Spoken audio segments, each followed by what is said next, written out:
Hello, hi, I am Sangeeta Mishra. Welcome to Aradhya institute. Aradhya institute में आपका स्वागत है। चलिए तो देर न करते हुए हम लोग अपनी क्लास को स्टार्ट करते हैं। देखिए, सुगबुगाहट की आवाज़ आ रही है, एग्ज़ाम कभी भी हो सकता है, तो आप लोग अपनी तैयारी ज़ोरों शोरों से रखिए, ठीक है। आइए हम लोग देर न करते हुए अपनी क्लास को स्टार्ट करते हैं। चलिए देखिए, फर्स्ट क्वेश्चन, प्रारंभ के 2 दिन माँ के स्तन से निकलने वाला गाढ़ा पीला दूध क्या कहलाता है? बताइए आप लोग। प्रारंभ के 2 दिन माँ के स्तन से निकलने वाला गाढ़ा पीला दूध क्या कहलाता है? कोलेस्ट्रम कहलाता है, ठीक है। चलिए नेक्स्ट क्वेश्चन देखिए। अगर आपको क्वेश्चन समझ में ना आए तो आप लोग कमेंट कर सकते हैं, ठीक है। चलिए आइए देखिए क्वेश्चन 2 देखिए। बच्चों में बिस्तर गीला करने की आदत निम्न का नतीजा है। जो बच्चे हम होते हैं रात में बिस्तर गीला करते हैं, बाथरूम करते हैं, तो उसका क्या कारण हो सकता है? खराब स्वास्थ्य हो सकता है, मनोभावात्मक असुरक्षा हो सकती है, अपर्याप्त प्रशिक्षण हो सकता है, या उपरोक्त में से सभी। बताइए आप लोग इसका आंसर क्या होगा। और हाँ, आप लोग कमेंट करके बाद में आंसर ज़रूर लिखा करिए और बताया करिए कि आप लोग को क्लास कैसी लगी और आप लोग को कैसी क्लास चाहिए, ठीक है। कैसे कैसे क्वेश्चन चाहिए। आज तो हमने टीका पे ही क्वेश्चन किया, ठीक है। और बताइएगा आप लोग को कैसी क्लास चाहिए।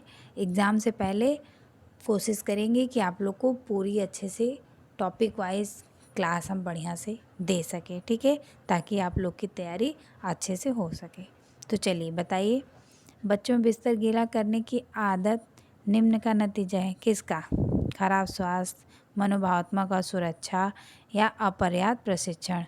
तो ये उपरोक्त सभी होगा, ओके। चलिए नेक्स्ट क्वेश्चन देखिए। स्वास्थ्य सामान्य शिशु की लंबाई होती है। जो स्वस्थ शिशु होते हैं उनकी सामान्य लंबाई कितनी होती है, आपको ये बताइए। ये सब देखिए क्वेश्चन रटने वाला है, आप लोग को रटना ही पड़ेगा, ठीक है। बिना रटे आप लोग को याद होने वाला नहीं है, इसलिए जो रटने वाला क्वेश्चन है उसको एक अलग कॉपी पे लिख के आप लोग रटिए, तभी आप लोग को याद होगा, ओके।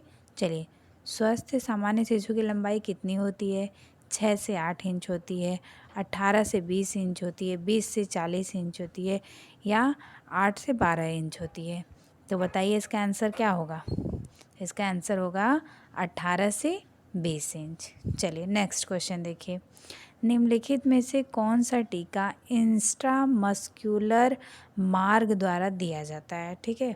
बताइए कौन सा टीका ऐसा है जो इंट्रामस्क्यूलर मार्ग द्वारा दिया जाता है? खसरा, मम्स, इस देखिए MMR जो है इसका फुल फॉर्म क्या होता है? मीज़ल, मम्स एंड रूबेला, या BCG, या डिप्थीरिया। तो बताइए इसका आंसर क्या होगा। इसका आंसर होगा देखिए खसरा, ठीक है। जो इंट्रामस्क्यूलर मार्ग द्वारा दिया जाता है, मतलब मसल्स द्वारा दिया जाता है, वो क्या है? खसरा। चलिए नेक्स्ट क्वेश्चन देखिए। डायपर चकत्ता होने के कारण क्या है, बताइए। जो बच्चों को डायपर, छोटे बच्चों को डायपर पहनाया जाता है ना, डायपर तो आप लोग जानते ही होंगे, जो छोटे बच्चों को पहनाया जाता है, उसी को कह रहे हैं डायपर चकत्ता होने के कारण। जो डायपर जब बच्चों को पहनाया जाता है, बाथरूम कर देते हैं, उसमें जो काले काले धब्बे जैसे पड़ जाते हैं, उसी को बोलते हैं डायपर चकत्ता, ठीक है। तो किसके कारण होता है? ईस्ट संक्रमण होता है उसमें, या वायरस संक्रमण होता है, या है हेलमेट होता है, या प्रोटोजोआ संक्रमण होता है। तो हेलमेट तो कुछ होता नहीं है, हाँ।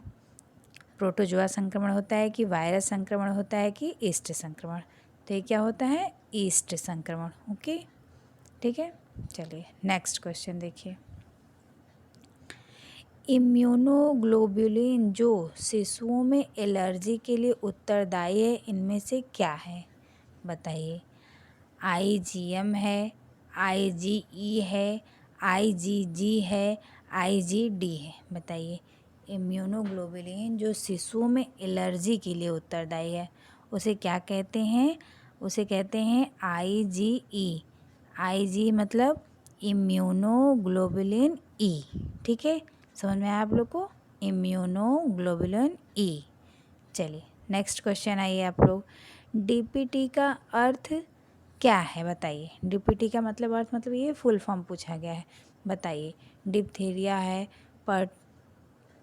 पर्टुसिस है और टॉक्सिन है। डिप्थीरिया है, पर्टुसिस यहाँ लिखना चाहिए, थोड़ा सा टाइप मिस्टेक हो गया है, उसके लिए सॉरी। देखिए डिप्थीरिया, पर्टुसिस और टिटनेस, या डिप्थीरिया, पोलियो या टिटनेस, डिप्थीरिया, पोलियो और डार्क साइड। बताइए क्या होगा। तो इसका आंसर होगा, डीपीटी का फुल फॉर्म होता है डिप्थीरिया, पर्टुसिस और टिटनेस। ठीक है, चलिए नेक्स्ट क्वेश्चन देखिए। नवजात शिशु को दिया जाने वाला पहला टीका इनमें से किससे सुरक्षा करता है बताइए। बीसीजी से, डीपीटी से, पोलियो से या खसरा से। तो आप लोग को पता होगा नवजात शिशु को जो पहला टीका दिया जाता है वो कौन सा टीका होता है, वो होता है बीसीजी का टीका होता है। किसका टीका होता है, बीसीजी का। और ये बीसीजी का टीका 24 बच्चे के जन्म होने के 24 घंटे बाद दिया जाता है। ठीक है, और दाहिने हाथ पे दिया जाता है ऊपर की तरफ। ठीक है, आप लोग को इतना समझ आया। तो ये टीका बीसीजी का है। और आप लोग ये भी याद रखिएगा कि जो शिशु को सबसे पहला टीका बीसीजी का ही दिया जाता है।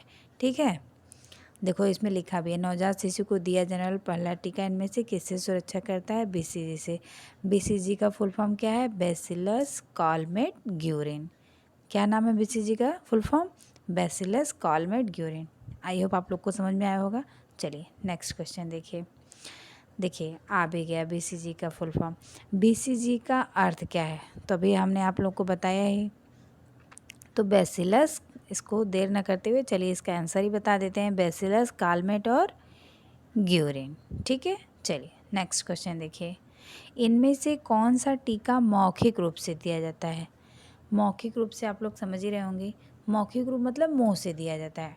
ठीक है, डीपीटी ये तो इंजेक्शन के थ्रू दिया जाता है, बीसीजी भी इंजेक्शन के थ्रू दिया जाता है, हेपेटाइटिस भी इंजेक्शन के थ्रू दिया जाता है।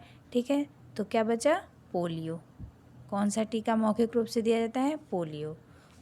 ठीक है, बच्चे के जन्म होने के 1 माह के अंदर ये टीका दे दिया जाता है। ठीक है, चलिए नेक्स्ट क्वेश्चन देखिए।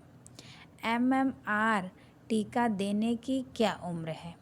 MMR का फुल फॉर्म क्या होता है, मीजल्स, मम्स एंड रूबेला। ठीक है, समझ में आया आपको बात। MMR का फुल फॉर्म है मीजल्स, मम्स एंड रूबेला। चलिए, तो ये कितने महीने में दिया जाता है, मीजल्स, मम्स एंड रूबेला, ये 3 महीने में। ठीक है, देने की क्या उम्र है, मीजल्स, मम्स, रूबेला, ये टीके देने की 3रे महीने में ये टीका दिया जाता है। नेक्स्ट क्वेश्चन देखिए। बीसीजी का टीका बचाव करता है, किससे बचाव करता है, कॉलरा से बचाव करता है, या गठिया से बचाव करता है, या खसरा से बचाव करता है। तो बताइए हमारा बीसीजी का टीका किससे बचाव करता है, क्षय रोग से। क्षय रोग को तपेदिक भी कहते हैं। ठीक है, ये हमारा इससे बचाव करता है। आई होप आप लोग को क्वेश्चन समझ में आ रहे होंगे। ठीक है, चलिए आइए देखें नेक्स्ट क्वेश्चन।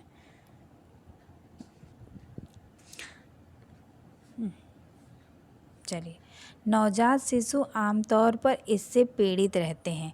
बताइए नवजात शिशु किससे पीड़ित रहते हैं, आंतों के संक्रमण से पीड़ित रहते हैं, माता द्वारा यौन संक्रमित रोग से पीड़ित रहते हैं, नवजात पीलिया से संक्रमित रहते हैं, या अति सक्रियता से। बताइए आप लोग किससे पीड़ित रहते हैं। तो नवजात शिशु आमतौर पर माता द्वारा यौन संक्रमित रोग से पीड़ित रहते हैं। ठीक है, नवजात शिशु आमतौर पर माता द्वारा यौन संक्रमित रोग से पीड़ित रहते हैं। नवजात अवस्था में जब बच्चे जन्म लेकर 2 सप्ताह तक की मानी गई है। ठीक है, नवजात अवस्था जन्म से 2 सप्ताह की मानी गई है। चलिए आइए नेक्स्ट क्वेश्चन देखें। किस वर्ष पल्स पोलियो इम्यूनाइजेशन प्रोग्राम लागू किया गया, बताइए। पल्स पोलियो इम्यूनाइजेशन प्रोग्राम कब लागू किया गया। तो ये याद करने वाला क्वेश्चन है, आप लोग याद कर लीजिएगा, इसमें ज़्यादा टाइम नहीं देते हैं। तो 1995 में। ठीक है, चलिए नेक्स्ट क्वेश्चन देखिए, खसरे से प्रतिरक्षण करने की आयु है क्या है बताइए। खसरे से प्रतिरक्षण करने की आयु मतलब उससे बचाने की आयु हमारी क्या है। जन्म के तुरंत बाद, 5 महीने पर, 3 महीने पर या 6 महीने पर। खसरे से प्रतिरक्षण करने की आयु, ये हमारा आंसर सारे रॉन्ग है। 9 महीने होंगे। कितने महीने होंगे? 9 महीने। ठीक है, ये हमारे सारे ऑप्शन जो हैं रॉन्ग है। ये मैंने लिख दिए हैं 9 महीने। खसरे से प्रतिरक्षण करने की आयु कितने महीने है? 9 महीने है। ठीक है, चलिए चलिए आप लोग के क्वेश्चन ख़त्म हो गए। ठीक है, तो आप लोग को क्लास कैसा लगा कमेंट करके ज़रूर बताइएगा। फिर मिलते हैं नेक्स्ट क्लास में। Okay, take care, bye bye.